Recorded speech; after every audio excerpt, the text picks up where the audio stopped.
घर पछुआरा में लौंगा केरा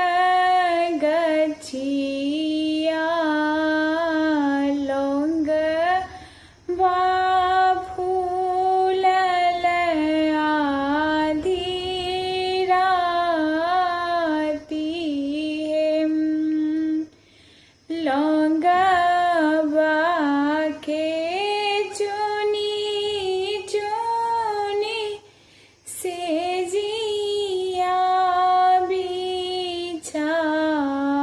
बिछावला सब रंगा फूल छिरी आल हे ओही से जी सुता गेला रामचंद्र दुल्हा कनिया सुहाबे के सुतल संग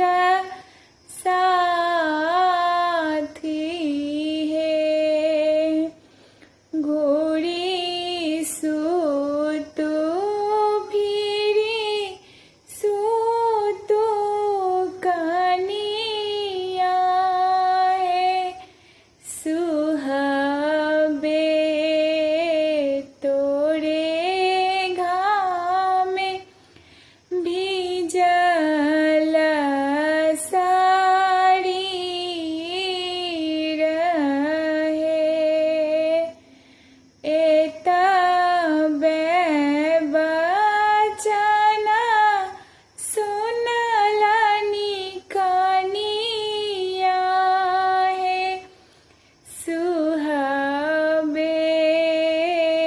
से जी छोड़ी भुइया में लौटाई है आबथु सारा हो जी बसथु पालंग चढ़ी देखिला तू ननद चरित्र है हमारो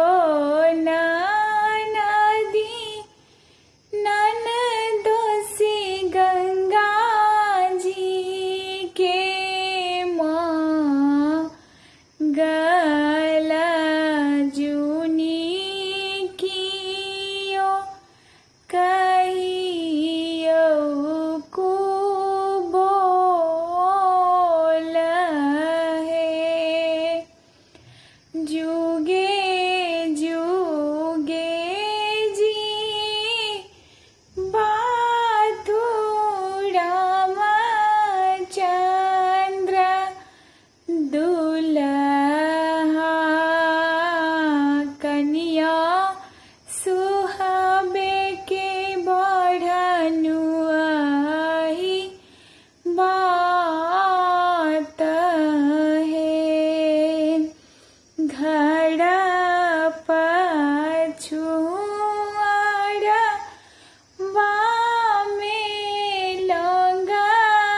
केरा गछिया